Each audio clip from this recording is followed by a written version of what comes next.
Houston Texans, Houston Rockets, Houston Dynamo, Houston everything, Houston born and raised, H-Town ran with Space Cadet Sports. Ladies and gentlemen, boys and girls, children of all ages, folks of all stripes, and distinguished guests, put your hands together for the Space Cadet Sports Podcast. Houston, we have Paul Salazar Jr. Hey y'all, welcome back to the Space Cadet Sports Podcast, your Houston sports podcast for diehard Houston sports fans. From a diehard Houston sports fan, I'm Paul Salazar Jr., your favorite diehard Astros fan podcaster. I'm an actor, improviser, creative multi-hyphenate, and of course, and most importantly, I'm a proud Houston native, and I have the receipts to prove it. Of course, you know I'm Team Whataburger over Team In-N-Out. I mean, yeah, I don't get to go there too frequently, but I mean, I guess when I do go there, I get a number one. I add mayo when I'm feeling decadent. Maybe with a Dr. Pepper or a root beer, depending on how I'm feeling. But I mean, I love the chicken tender sandwich. Anyway, because I've spent the last decade or so as a comedy writer out here in Los Angeles, and now, well, I'm podcasting. That's what happens when you hit 10 years out here. You start absent-mindedly calling it the 10 instead of I-10. And you start podcasting. Welcome to said podcast. Space Cadet Sports started as a passion project because most media is infuriating as a diehard long-term fan of your Houston Astros and other Houston sports teams. Here we aren't doom and gloom casual fans or worse, the national media haters and avoiders. We love our teams and root them on, but also try to discuss the ins and outs of them without too much homerism. The key word here, of course, is try. On today's episode, folks, it is finally here. It's the Scapegoat Report. That's right, we're finally going to figure out who is to blame for the Astros 2025 season. And that's because, well, baseball season is officially over. I mean, it's been over in my heart for quite some time. But the Los Angeles Dodgers won the World Series, unfortunately. So it is time to officially look back on the 2025 season. I'd like to welcome returning listeners, and I'd like to welcome new listeners to what my brothers call the Paul Broadpod Ball Blog. Hey, brothers. Shout out to my brothers. Shout out to Arrested Development fans. And shout out to people that know the Substack. That's right, spacecadetsports.substack.com. Check that out for the full blog experience or the full blog experience, depending on your interpretation of my mumbles here. You know, we're recording this transmission here in sunny Los Angeles, where I'm joined by my co-host and co-producer, the Roz to my Frasier. Carla, the dog, is here with me. She's talking to me right now. Longtime listeners of the podcast know that she may get on mic from time to time. She's got the hot takes on this podcast. She knows it. You know it. She is crying to go outside because it is another beautiful day here in Los Angeles. It's okay, baby girl. It's okay. We're going to do the podcast and then we'll go play, okay? All right, I think she gets it. She is staring through my soul. Folks, normally she has the hot takes on the podcast. Today, good girl, she's joining me here. Joining me here on the couch where I'm recording this podcast from. You know, normally she's got the hot takes. Today she's definitely going to have some spice. But today specifically, I am leaning into what most podcasters do all the time, which is being completely ridiculous emotional and trying to find somebody who to blame. We need to find someone to blame for this last season, for the 2025 Astro season. I gotta have somebody to blame. That's how podcasting works for some reason. So we're gonna do that a little bit, tongue-in-cheek style, if you will, here, folks. Today, you know, we're gonna figure out who we have to blame for this past season, and we have a list of suspects here. You know, I've been listening to the Reddit. I've been, you know, my friends send me posts from X. You know, the app formerly known as Twitter. I don't like to go in there anymore, but, you know, I'll see posts from that. You know, I'm on Instagram. I see what the people are complaining about. I see the memes. It's okay, Carla. So I get it. I understand. I always say that I'm here to help be reactive to the reactionary people and reactive people out there. Everything's hot takes, everything's anger, everything's trying to get you in your emotions and get you all frustrated and coming back for more frustration tomorrow. That's kind of how it works in sports media. We want to enjoy our fandom a little bit. That's our motto here on the podcast. But today, let's get into our emotions a little bit. Let's talk about the things that we think caused the downfall of our season as a fan base. And some of these obviously aren't going to be completely me, but let's look at them. Let's figure out why people are so upset. And the first one, we're going to go in order here, but the first one I'm looking at here is Jose Altuve. Obviously, I'm not. You could hear by the tone of my voice that I don't agree with this whatsoever. But Jose Altuve is getting older, aren't we all, Jose? I know I am. Goodness, I am an uncle now. It's official, folks. For those of you following along with the drama that is my life. No, but for those of you who follow along to know what's going on in my life, I'm officially an uncle. It feels great. It feels fantastic. But, we're all getting a little bit older. We're all getting a little bit wiser. Jose Altuve is no different. And this season he's had to pivot to left field, which made people very frustrated to hear in all kinds of capacities. Frustrated to hear that his defense was subpar in the first place. Frustrated to hear that the organization is just going to let their Hall of Fame second baseman try left field for funsies. Put a huge magnifying glass. Is that what I'm trying to say? A spotlight? What metaphor am I trying to use here? Look, folks, if you know what metaphor I'm trying to use, write in. Send a telegram. Send a carrier pigeon. The fact of the matter is, it really put a spotlight on his defense this season by having him have a positional change. I think this is why players like Rafael Devers would be so hesitant to change positions. It puts the spotlight right on you, on your defensive prowess. Can you learn a new position? Do you have the footwork? It's hard sometimes to go out there and be criticized by your performance. I think it takes somebody with a lot of tough skin to be okay with going out there and learning something on a professional level.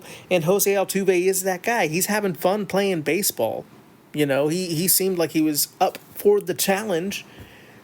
But by being up for the challenge, it just means that people were watching him more closely than ever.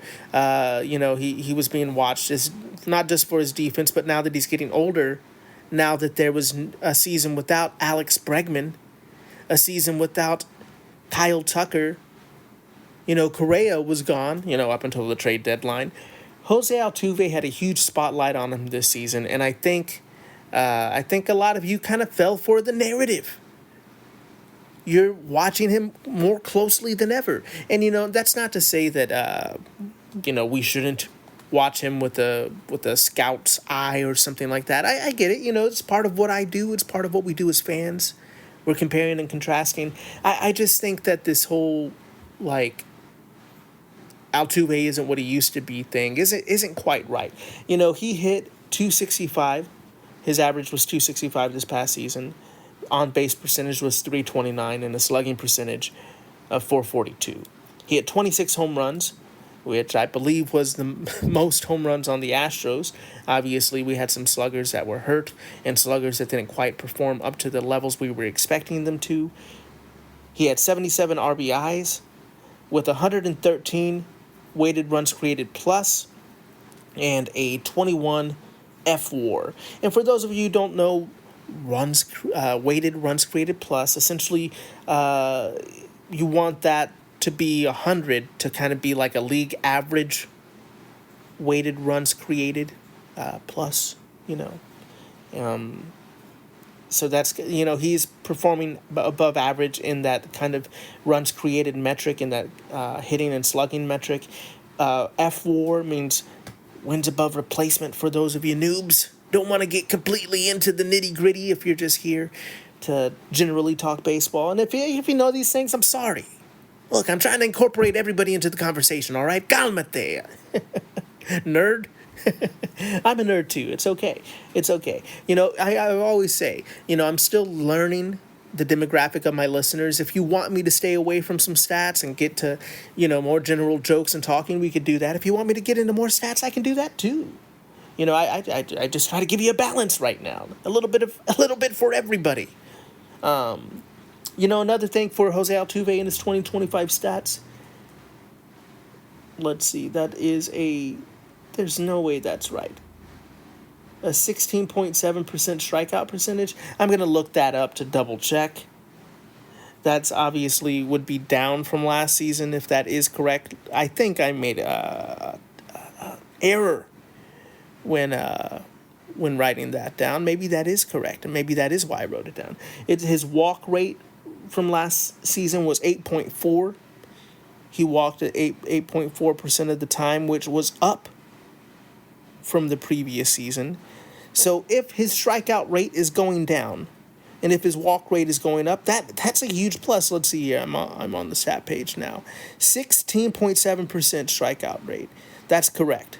Goodness gracious. The year before it was 17.4. He's never been a high strikeout guy, but still, those are, when you see numbers like that, I know Carla agrees. When you see numbers like that, it's like, okay, where exactly is this narrative coming from? It's just that he's getting older, and we can kind of watch him with a closer eye because there was a narrative on his defense this season. It was a lackluster offensive season for a team. So we're looking at the heart of our offense a little harder than we normally would. Of course he is starting to age. And of course we are going to see lessened production as that continues to go. But I just don't understand how you could blame anything on this past season negatively on Jose Altuve. If you get 2 cups, and one of them is a pro cup, all of the things that Jose Altuve has added and contributed to this team. Forget even historically. If we're talking about historically, Jose Altuve his cup overfloweth. But if we're just talking about we're filling one cup with everything that he contributed to the team in last season, in 2025, and in another cup, you're going to start that off with a full cup of water, and every time he takes away, you take a little out of the cup. There's for sure his pros still outweigh the cons, and that's like the man's incredible. I don't see how anybody in their right mind could blame the lack of a postseason berth on Jose Altuve this season. It's not like he was all, and people are like, we needed more leadership. He's always been a quiet leader. He's not going to change who he is. I think it's just misguided. So for me, if we're looking at the scapegoat meter, if you will, for Jose Altuve, we're putting that at a 0. 0 for Jose Altuve. We're going to take a quick break. We'll be right back to talk more scapegoats with you right after this. Houston Astros, Houston Texans, Houston Rockets, Houston Dynamo, Houston everything, Houston born and raised, H-Town Rebel Space Cadet Sports. And we're back. Welcome back to the Space Cadet Sports Podcast. I'm your host, Paul Salazar Jr. Carla is ready to go outside. Yeah, I'm talking about you, baby. You can come here and sit next to me. It's okay. We are talking about your scapegoats for the 2025 season. We started off strong with Jose Altuve. Some people have been frustrated with him. I hope I made a case against him. But as we go, I don't know if you could tell or you can guess. Maybe you're a king or a queen of pattern recognition. You're like, maybe the scapegoat meter improves as time goes on. So let's look at the next case here. It's going to be Lance McCullers Jr. Folks, Lance McCullers Jr. had a tough season. Last season, he was 2 for 5 with a 6.51 ERA. He had 61 strikeouts, 39 walks, and a 1.81 whip, which is tough. He pitched 55 and 1/3 of an inning in 16 games with 13 strikes. It was a tough season for Lance McCullers Jr. Mr. Bury Me in the H. You know me. I support the man. I have always been a fan. I was rooting for him to get it right this season. Unfortunately, it was a tough season for your boy, Lance McCullers Jr., and your boy, Paul Salazar Jr., both juniors having a bit of a tough season. But folks, we at no point in the season, I think that any fan, the most delusional of all Astros fans, I don't think anybody would say our season rides and dies with Lance McCullers Jr. We're going to need him to be our ace. We need him to be, just in his best form. We were all hoping he would get right and he would contribute to the team. Unfortunately, he never quite got right. It looked like he got healthy for a little bit, but he was struggling to locate or set up his breaking pitches with fastballs, and sometimes that fastball location was troublesome. But truthfully, he did get pulled from the rotation when he showcased he just was not going to really get completely ready this season. It looked like they whether it was an injury that was plaguing him, whether it was a blister, or whether I don't think it was a phantom injury. It does look like there was some blisters. It does look like they shut him down and early, because it just didn't look like it was going in the right direction. So I don't see how we could blame Lance McCullers Jr. for the loss of the season. And I know, but the Astros lost this year by one, or the Astros were eliminated from the playoffs essentially by one game. If they just had one more win, they could have been there. And so because of that reason, people are going to point back to all kinds of moments in this past season and be like, if this player would have just done this, we would have gone to the playoffs. And you see, that's to some point, I understand the point, but also there are a million different points this season that could have broke differently for the Astros or for other teams. It's hard to pinpoint it down to one moment, to one performer, but I just don't think you can pinpoint it to a Lance McCullers Jr. moment, even though there were some rough ones this season. I think at the scapegoat meter, this is like a 2. Honestly. And that's just because we weren't expecting much from Lance this season, except for him to hopefully get right. Even in my wildest dreams, I was saying he's going to get right and he's going to maybe come out of the bullpen in the playoffs. So, for me at least, I don't have him high up there just because of expectation. I don't know. Let me know what you think. Moving on to the next one here, we have Framber Valdez. Folks, it's officially free agency period for the Houston Astros. That means Framber Valdez is a free agent right now. I believe he is a restricted agent. Strike that. I believe that he is able to receive a qualifying offer from the Houston Astros, but we will see. It does not look. I always say we shouldn't be betting, but if I was a betting man, the money is on Framber Valdez getting a huge contract with a new team that is not the Houston Astros. It was a tough season for Framber Valdez too, as well, I should say. I feel like, it was kind of a roller coaster of emotions for us as an Astros fan base. Framber Valdez had a roller coaster season. Let's kind of look at it a little closer here. He was 13-11 with a 3.66 ERA. He had 187 strikeouts and 2 complete games in the season with 192 innings pitched, 68 walks, and a 1.24 whip.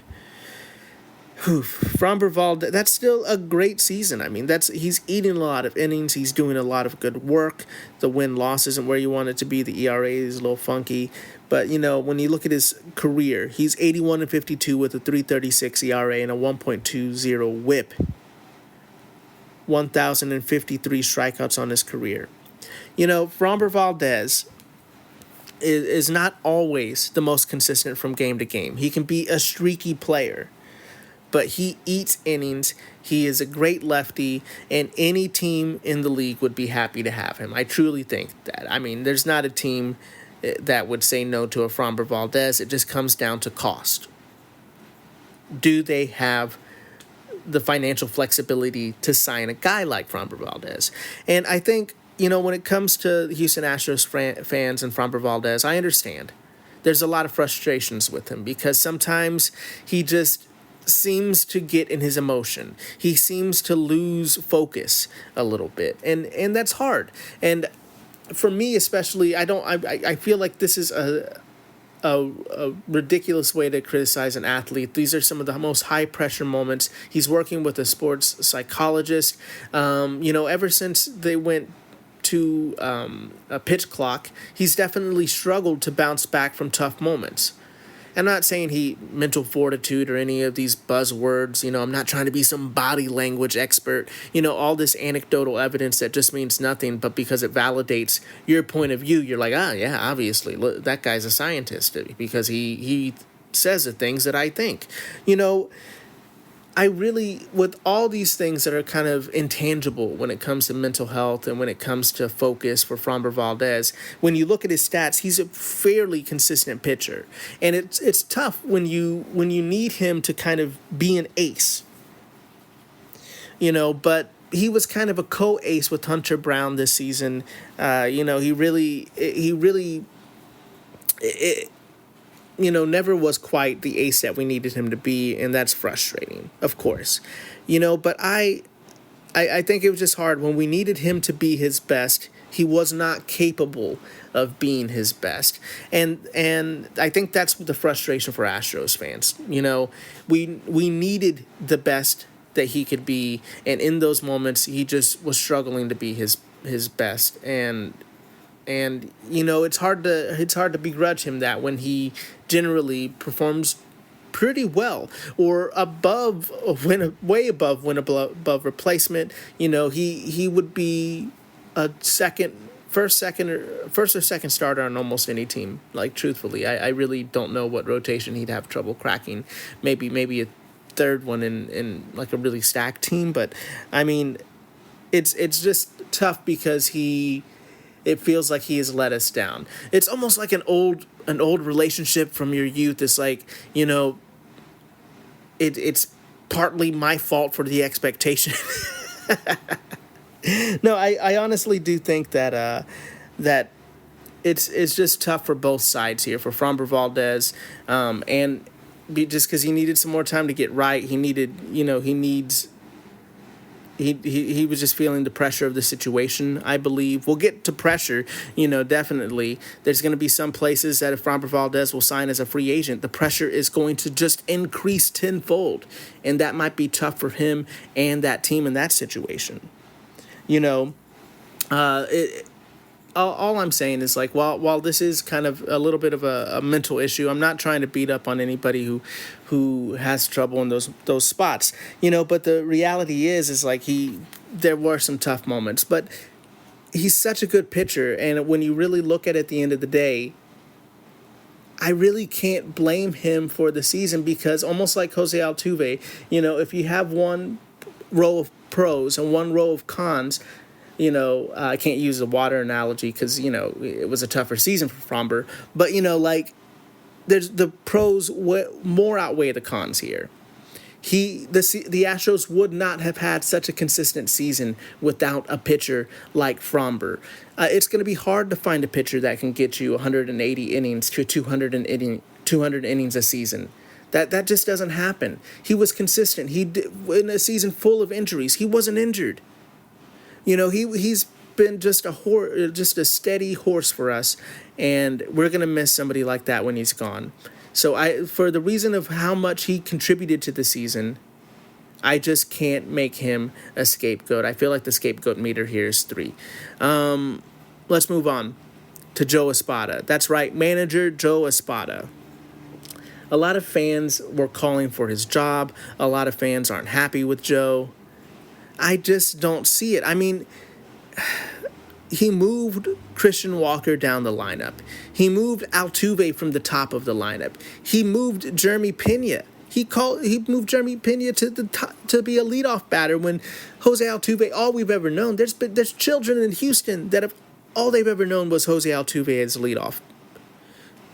Joe Espada shook it up. He saw the writing on the wall. He saw Jose Altuve needing to move down to help this offense. He put Jeremy Pena there. I just don't see how you can be frustrated with all the movement that he's been doing. He called, he even called Jeremy Pena's rise early in the season.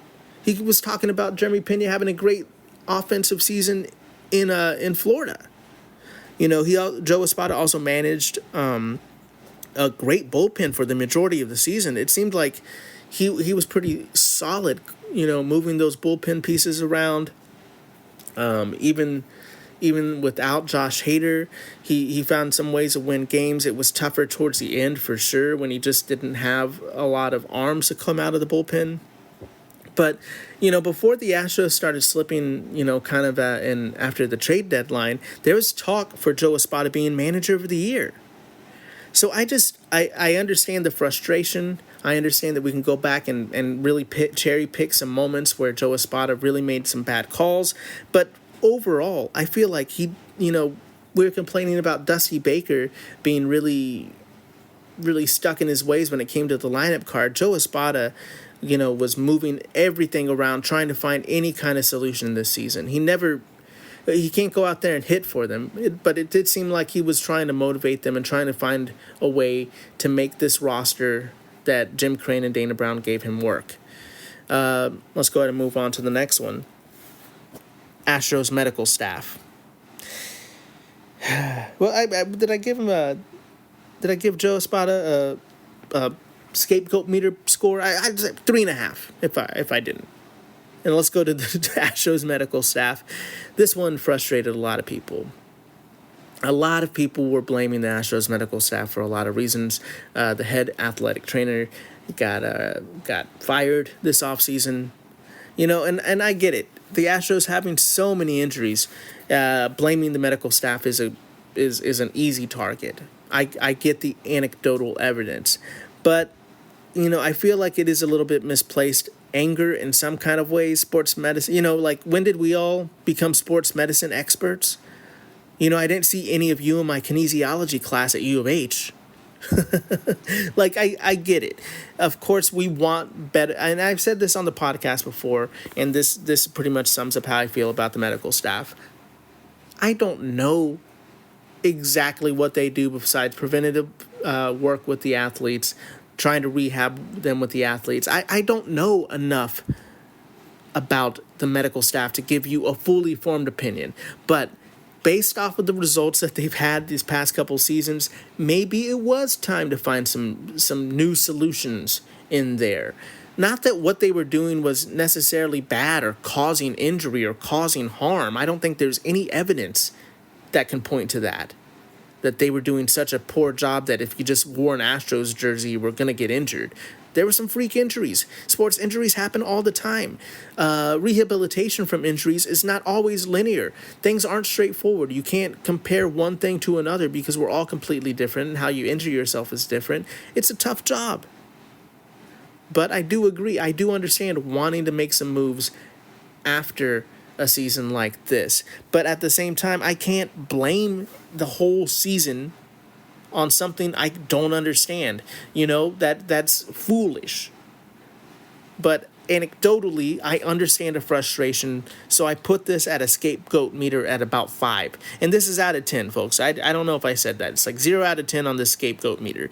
It's frustrating, but I don't understand enough about sports medicine, and that includes to me taking that kinesiology class. But it seems dumb to blame things on things you completely don't understand. So I'm just saying, for the sake of emotion, for the sake of reason, I understand blaming the staff, but it's low on the list for me because it just seems like a silly thing to do. With that being said, we're going to take a quick break. We'll be right back on the other side of this break to finish up the Scapegoat Meter podcast. Houston Astros, Houston Texans, Houston Rockets, Houston Dynamo, Houston everything. Houston, born and raised, H-Town rebel, Space Cadet Sports. And we're back. Otra vez. It's Space Cadet Sports Podcast with your boy, Paul Salazar Jr. We are talking about the scapegoats for the Astros 2025 season. We just gave the Astros medical staff a 5 out of 10 on the scapegoat meter. I admitted some of my ignorance. I'm a comedian. I'm not ever going to come onto this podcast and act like I know more than I do. That's what most podcasters do. I understand that. I think we're all chasing viewers. We're all doing clickbait headlines. We're all doing hot takes. We're all talking out of the side. No, I want to be reasonable. I don't understand. I just don't understand that. I'm going to be me, for better or for worse. And I'm sorry about that, folks. The next person, the next entity on the scapegoat meter here that we're looking at is Alex Atron / Troy Snitker, the hitting coaches for the Houston Astros. They have been taking a lot of hits online from Astros fans for the last couple of seasons. But folks, the hitting coaches don't swing bats for the team. These were the official sacrificial lambs for the season, I believe, after the Astros struggled so mightily offensively and did not get into the playoffs. I don't hate it.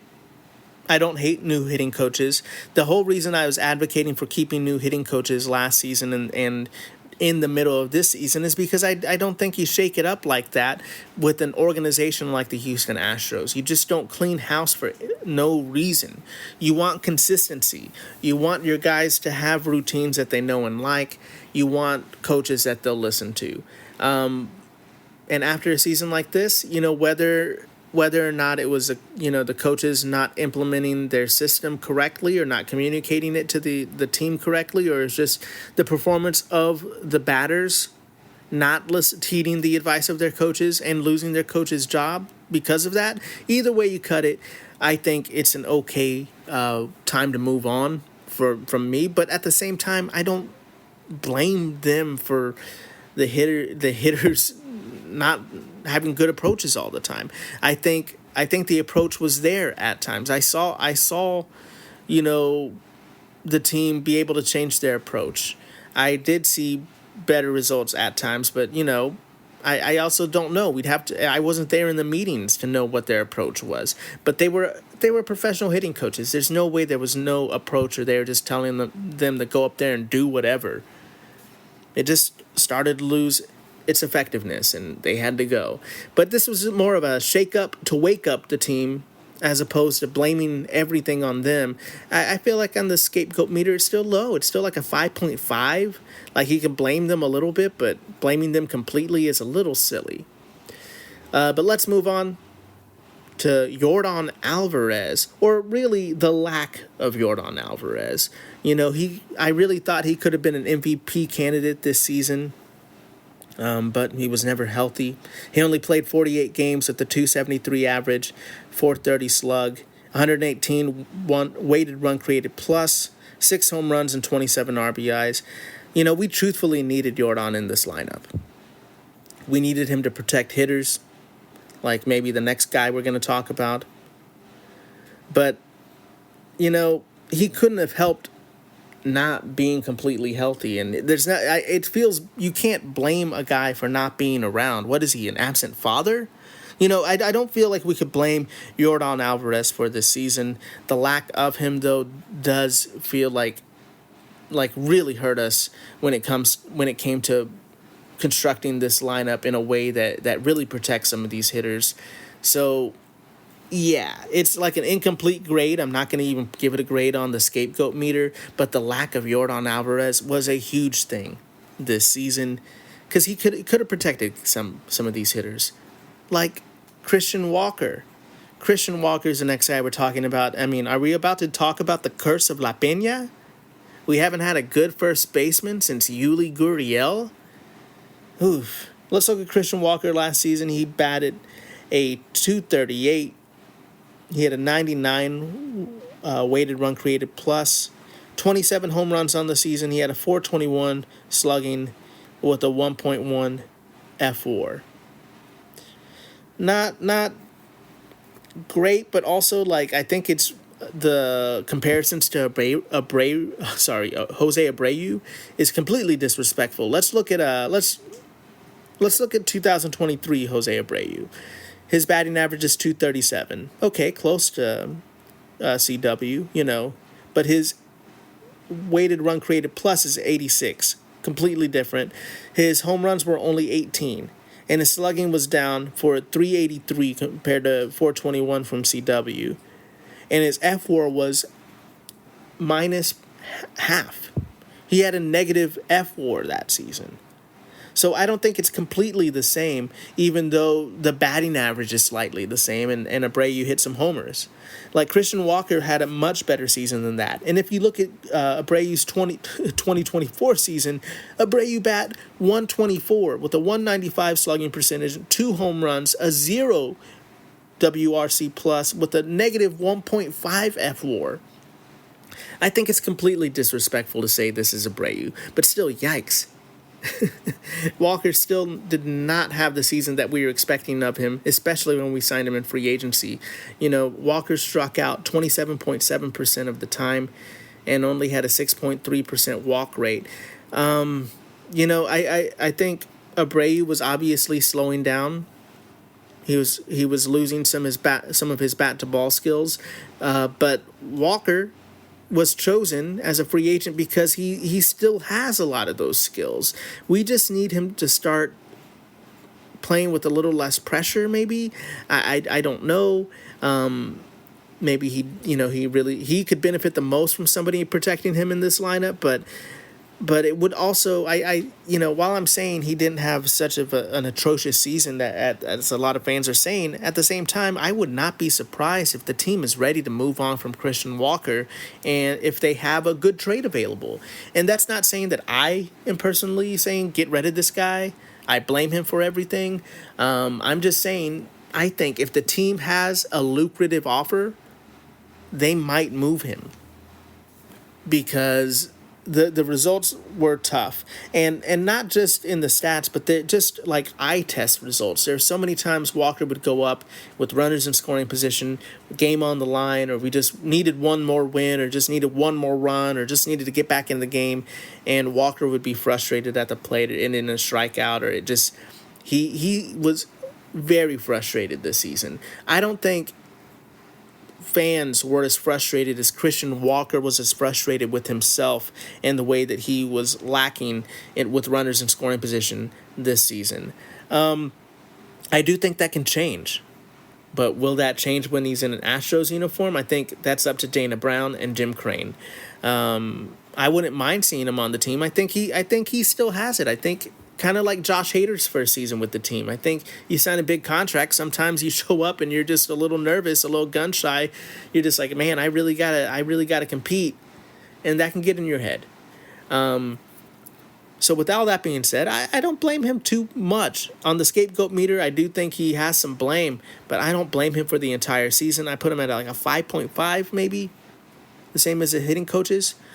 Moving on to Dana Brown / roster construction. It kind of started this season. I said something this season at the beginning. I walked it back, and now I'm like, maybe I was right. I don't know. I said that if we started the season with Cam Smith on the roster, it showed some roster construction problems. And Cam Smith made it on the roster. I was excited for him. But it did showcase that maybe this roster was really going to rely on a lot of farm talent, a lot of unheralded talent. There was no major arm added in the offseason like Blake Snell. Or, not that I still maintain that I don't think the Astros should have signed Blake Snell, even though he's a World Series champion now. I get it. Dana Brown was trying to find value. He couldn't sign a big contract pitcher. We got Hayden Wesneski, but Wesneski got injured. There was no big arm addition at the trade deadline. We had value. We just kept trying to get value arms and value bats, trying to build up the farm system, acquiring talent advancing that talent quickly. There's a lot of good things that Dana Brown has done, but I feel like his hands were tied because he was shopping on a budget. When you go to the grocery store and you're supposed to get a fancy meal, but you only have $10, good luck. I don't think you're going to be getting that fancy of a meal. You're just going to have to do your best and sell it the best you can to be like, this is fancy. I do think that the roster construction did play some major problems. Dana Brown's Dana Brown was not able to get some major arm talent, major starting pitching talent the way I thought he probably would have preferred this season. And some of his acquisitions at the trade deadline really just did not help inject a lot of lifeblood into this offense. I love Carlos Correa. I'm glad that we got him. I think he had some ups and downs, but Jesus Sanchez just really struggled. Ramon Urias, he struggled to get some time on the playing field. It just seemed like offensively we could not figure out a way to inject some life into this offense until like rookie Zach Cole was coming up. So I think that roster construction was some problem, had some issues. However, I'm not going to put that on Dana Brown. I think if I'm looking at the scapegoat meter, roster construction, maybe 7, but Dana Brown, maybe like 5.5, because like the reason the roster construction was so tricky is because of this next name, Jim Crane. But before I get to Jim Crane, let's talk real quickly about the injuries, because before I blame everything on Jim Crane, let's look at these injuries that Dana Brown dealt with. And I do think a scapegoat meter, the injuries are a 10 out of 10, right? We have Ronald Blanco, Luis Garcia, Josh Hader, Hayden Wesneski, Brandon Walter, Spencer Getty, Lance McCullers Jr., Yordan Alvarez, Jeremy Pena, Brendan Rodgers, Jake Myers, Jose Altuve, Isaac Paredes, Zach DeZenzo, Forrest Whitley, Caleb Ort, Sean Dubin, Taylor Trammell, Chas McCormick, Luis Guillorme, Jacob Melton, Christian Javier, JP France, Victor Carantini, Pedro Leon, Bennett Sousa, and oh my gosh, I'm sorry, Rooney. Man. Struggling to remember your first name, my guy. But there's so many names on that injury report this season. Dana Brown did his best, but I mean, how many rosters do you have to construct to not get the blame a bit? So let's move on to Jim Crane. Jim Crane, owner of the Houston Astros, wanted to save money, so wanted to stay under the luxury cap. And he almost got away with this plan. He, let Bregman walk. Didn't sign him to a big fat contract. Bregman went to the Red Sox, and preemptively to try to get ahead, bring some talent in, because Bregman was moving. Decided we should trade Kyle Tucker because I'm not going to sign Kyle Tucker to a crazy max contract. So since Bregman's going, you might as well trade Tucker, so we can get some talent to come in here, replace Bregman and Tucker's talent, before the expiring contract. He was one game from getting away with this plan, like truthfully. Doubling down on the farm system, doubling down on the team and the culture. He almost was able to do it. But sadly, almost doesn't count for anything. With the Dodgers, the Mets, the Yankees, and all these teams, you've got to spend money now. And I hesitate to say this because I'm not saying go on a spending spree. Be like the other teams. Be like the Dodgers. Be like the Mets. Just spend, spend, spend. I think that's reckless. I think at the end of the day, that's bad for fans too. We do want him to spend on a team to make the team better. But I mean, we still want to be able to afford to go to these games. At the end of the day, we can be like, yes, Jim Crane, spend, spend, spend. But we're the ones that are footing the bill as fans. And you got to remember that. And that goes for, Dodger fans and Mets fans and Yankees fans too. At the end of the day, if you're telling your owner to spend, spend, spend, that means you are going to spend more on beer. You're going to spend more to get into the gate. You're going to spend more on your merch. So, of course, we want them to improve the team, but we don't want them to just recklessly spend, because I still want to be a fan of this team. I still want to be able to afford to do that. I just think Jim Crane was trying to be a little too penny pinching, and I'm not trying to say he's cheap. I'm trying to use a euphemism, obviously, but at the end of the day, you're not cheap when you're spending that much money on a baseball team. The Astros have a pretty enormous payroll. I'm just saying he was trying to stay under the luxury tax. He was trying to make some financially savvy decisions that now make him look foolish for not spending more, because the Dodgers, they won a World Series and they went out there and they spent a ridiculous amount of money to keep the team in its winning ways. I don't want us to spend that much money, but at the end of the day, I'm sure he's looking back on some of those decisions and wondering if he should have spent a little bit more money, if he shouldn't have let so many people walk. He says that as long as he's in Houston, the window's open. Well, honestly, it's put up or shut up time, Jim Crane. We're going to have to see what you're willing to spend on this team. And like I said, that's not me saying I want them to be the Dodgers. I want them to be the Yankees. I honestly don't want that. And in the terms of just reckless spending, or just, let's go for it all the time. We'll foot the bill.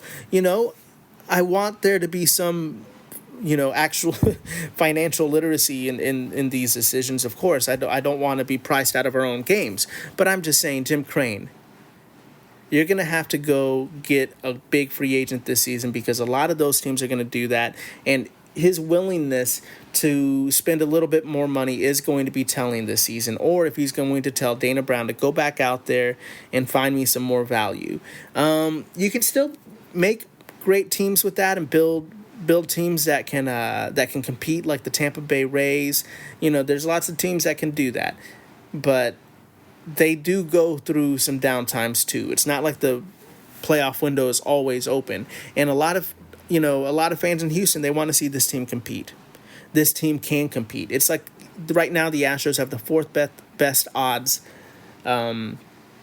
to make it to the World Series, I believe, Vegas is giving them. So, this is a good team. This team can compete, and this team, will need maybe a new arm since Frombert is leaving, or maybe we do need another bat or some reshuffling in that lineup. I'm not trying to say I don't have those solutions yet, but what Jim Crane does going forward will be telling us to what he wants to invest into this organization, and whether or not they can continue to be a championship tier team, or if they're going more financially, trying to be more like a Moneyball team, where they're just always trying to get value. But at the end of the day, it's the owner's fault. Scapegoat meter 9.5 out of 10, 100%. But before we wrap up the podcast, there's one more real monster that I need to tell you about. Go to your bathroom, turn off the lights, look in the mirror. Now turn the lights back on, because it's you. What did you do this season? What did you contribute? If you make the pros and the cons for this team, all you did was go out there and talk smack. All you did was go out there and talk. What did you contribute? You're the reason why we lost. You should have said your prayers. Oh man, honestly, I'm glad we figured out who was responsible for this season. At the end of the day, it's you. And with that being said, that's going to do it for this transmission, Space Cadets. Thanks so much for listening to this podcast. Please like, rate, review, subscribe, share, bop it, kick it, skip it, smash all of those buttons for me. We are a small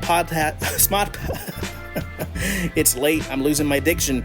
It's a small podcast, and we only go as far as our listenership takes us. We are supported by listeners like you. So please share with the Houston fan or Australian in your life, and give us a 5-star rating wherever you listen.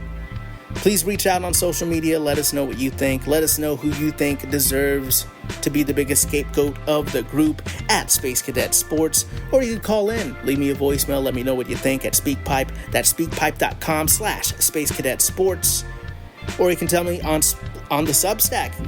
Believe it or not, you can comment on the Substack. Let me know what you think. That's spacecadetsports.substack.com, where you can support the podcast by just putting your email in that field. You get every podcast, every meme dump, every article emailed to you directly. We don't like to put too much behind a paywall, but if you would like to financially support us, get us some new gear, get Carla some more treats, you could do that. Become a subscriber at the Substack and let us know what you would like us to put beyond the paywall, or what kind of perks you would like besides just financially supporting us. You want to support us, but you don't want to support the Substack? Okay, weird, but you could do that. Find some merch, find some Don't Sleep on Houston t-shirts, some Carla the Dog hats and H-Town Blue at paulsalazarjr.net, because I'm nothing but net. If you made it this far, you must like me on some level. You want to find me making weird jokes, memes, art, podcasts, and so much more. Find me on social media at paulsalazarjr. Once again, that website's paulsalazarjr.net, where you can find my other Substack and all my other nonsense if you're nasty. Thanks so much for listening. Remember to be the best that you can be. Keep your head up, kid. And as always, vamos Houston.